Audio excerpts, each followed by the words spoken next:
Hey guys, welcome back to Reignited. Now I'm still in the process of putting my '06 Ram back together again after that mistake I made when I initially built it. And that kind of got me thinking about some of the other mistakes I've made throughout my 10 years as an automotive technician. So I decided to put this video together. This is the top 5 mistakes I've made while being a mechanic.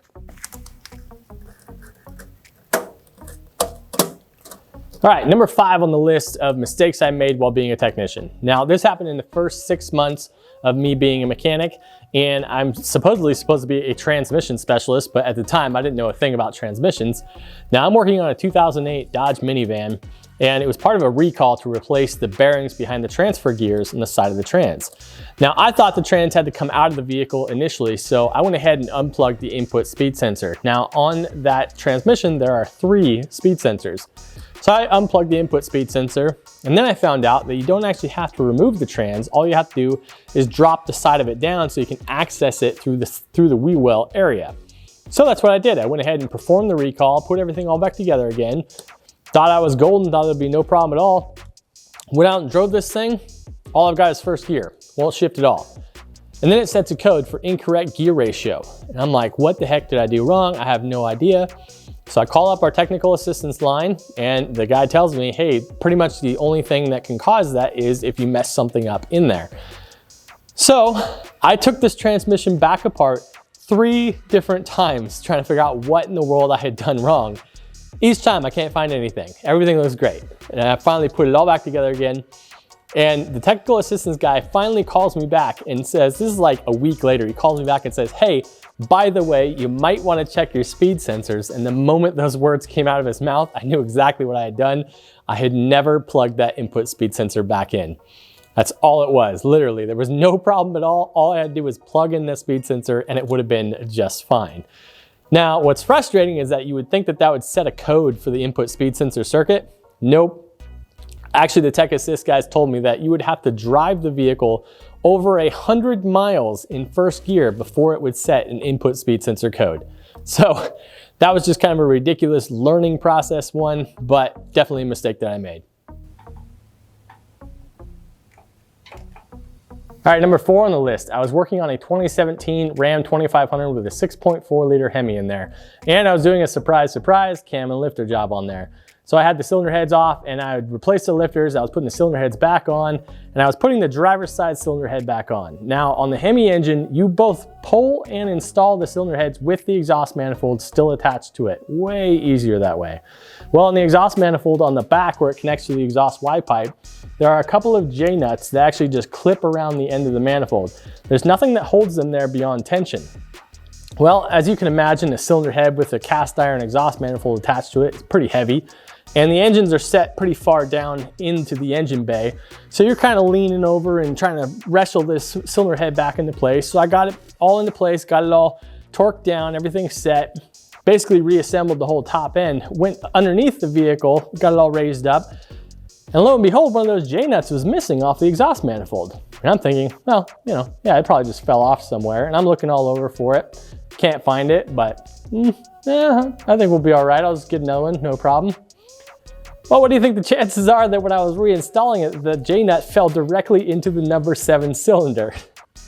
So when I fired that thing up, yeah, I figured that one out pretty quick. Got away pretty easy with that one. Obviously pulled the cylinder head back off, had to replace the piston and rod combo, but the head itself was actually okay. So kind of got off easy with that one. I could have easily corrected this though when I was still installing it by just removing one of the spark plugs, sticking a borescope down there. I would have seen the nut in there, just pull the cylinder head back off. Yes, it's a pain, but it would have been even easier had I just done it right then instead of finding out after the fact. So that's number 4 on my list of worst stories.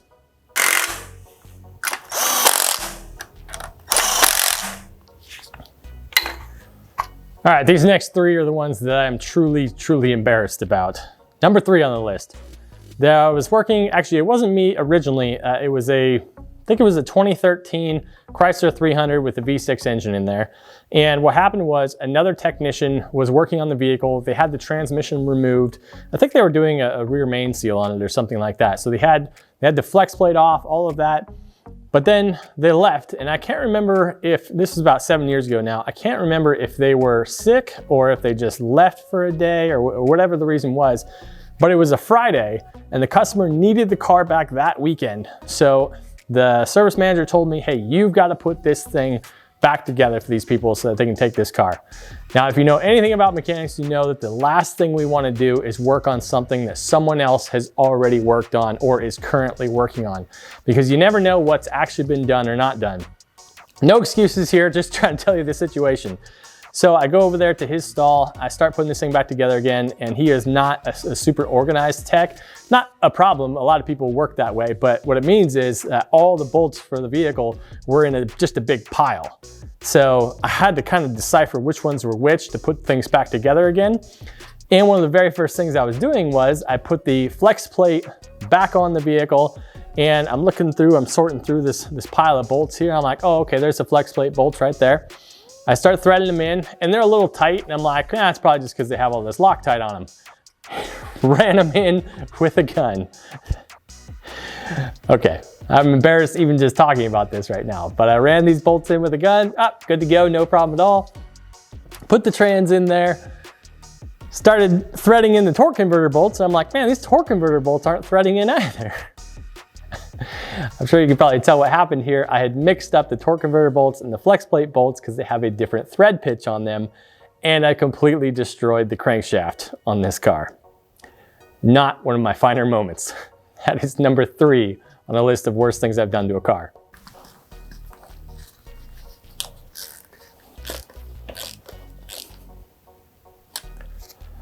All right, number 2 on the list is by far the most expensive mistake that I've ever made, and it has to do with an airbag system. Now, as you all know, it makes sense to actually disconnect your vehicle battery when you're working on an airbag system. I know pretty much all of you can see where this is going, but let me go ahead and set the stage for you. It was February, about 4 years ago or so, and I was very sick. I had been sick for like a month, but I couldn't afford to miss any more work, so I was still there at work. I was trying to do whatever I could, pick up whatever jobs I could. And it was pretty slow because it was February and it was snowy and awful outside. So I went to another technician and I said, hey, do you have any jobs that I could do? And he had a recall for a Jeep Compass, which was replacing the occupant restraint controller, which is basically your airbag control module. No problem, it's a quick job, it only pays just over half an hour.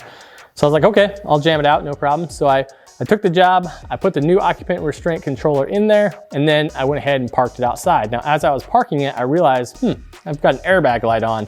I bet I didn't get the connector in correctly to the airbag module, because it's kind of a finicky little connector. So I pull it back into my stall, hook it up to my scan tool, check the code, sure enough, that's what's going on. And then I never, ever turn the key back off, and I never disconnected the battery.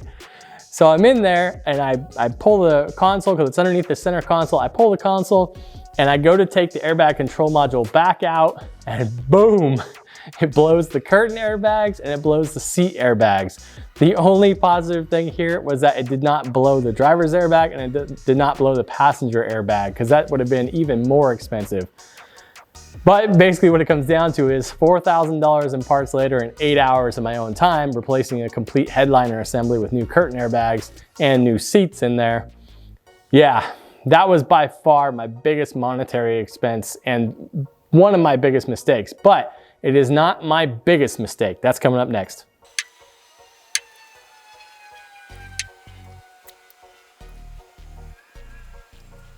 All right, you guys, here we go. We're down to the number 1 mistake I've made as a mechanic.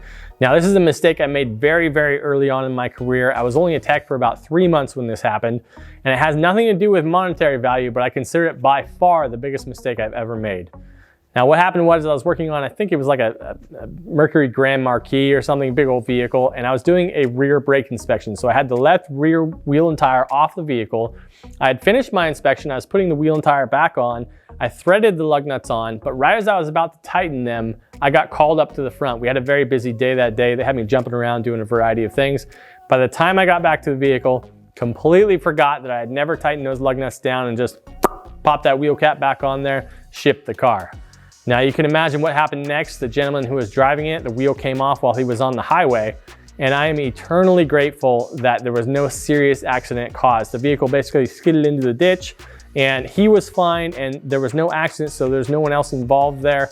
And honestly, guys, I cannot believe how much grace this guy handled the situation with. He was an older gentleman and very understanding. I couldn't believe it, to be honest. I mean, he handled it way better than I would have, especially if it had been my wife in the car or something like that. So to whoever you are, sir, man, it really means the world to me that you handled that in the way that you did. But the lesson for me, man, it just really hit home that I'm dealing with people's lives here. Now, it's not like I'm a surgeon or anything like that, but my point is, if you're being lazy or sloppy about your work, you can cause an accident and cost people their lives. So it really struck the seriousness home with me about what it is that I do and the professionalism that I needed to approach this job with. So I consider that by far my biggest mistake I've ever made. One more thing before we finish off this video. It's a lot of serious stuff right there. I want to leave it off with kind of more of a funny note. So my lift is what's called a symmetrical lift, which means that both of the arms are equal and therefore the vehicle has to be dead center within the lift. A lot of the lifts that you will find in the automotive industry are what's called asymmetrical. So basically the front arms are shorter, the back arms are longer, so the vehicle can be actually moved further back between the arms, and it allows you to open the driver's door, has better access, that kind of thing. I still prefer a symmetrical lift myself. However, asymmetrical is very, very popular within the industry. Well, the reason I'm bringing this up is because we had a technician at one of my jobs. He wasn't a bad technician, he was just a lazy and a sloppy technician. Now, I've worked with a lot of bad technicians, so that's a whole different story. But he was a decent tech, but he was just very lazy and he was very sloppy. So he pulled in this Dodge Dually truck. I want to say it was like a 07, 08, something like that. And first of all, he's trying to lift this truck on a 9,000 pound lift, which it can do it, but it's not really a great idea, especially if it's done incorrectly, and he did it incorrectly. So he pulled the vehicle in between the arms and he had it set way too far back. It was like a foot and a half, 2 feet too far back. I'm just like, what is he doing over there? So he gets this thing up in the air, and first of all, it impressed me that the lift was actually raising this thing, but the back end's just hanging off, just kind of bouncing up and down. So he's raising this thing up in the air, somehow gets it all the way to the top, and then he sets it down on the lock. So it's all this weight on the back. So he finished whatever it is that he was planning on doing, and he hits the button to raise the thing up off the locks. Nothing doing. It's not moving. Not moving a bit. So here he is, with this giant dually truck stuck on his lift. We ended up having to bring in one of those massive tow trucks that could come in and lift the back end of this truck enough to take the weight off of the locks so it could actually raise off the locks and then come back down. It was like a 3-hour process. Service manager is out in the middle of the shop screaming at anyone and everyone that he saw. Just expletives this way, expletives that way, just yelling at absolutely everybody. Technicians blaming everyone but himself, saying it's this fault, it's that fault, it's that. I gotta tell you, it was one of the most funny situations I've ever been a part of in a shop. So anyway, I thought that was really fun. So there it is, guys. That's the 5 biggest mistakes I've ever made as a mechanic. Now, I put myself out there. Don't leave me hanging. I know you've made some mistakes too. Put it down in the comments below. What's the biggest mistake you've ever made while working on a car? So that's going to be it for this time on Reignited. Thank you so much for watching. Thank you so much for supporting. You can follow me on Instagram at reignited.tx. Check out reignitedtx.com. Pick up a t-shirt, sweatshirt, something like that. Support the channel. Appreciate everything, you guys. We'll see you next time.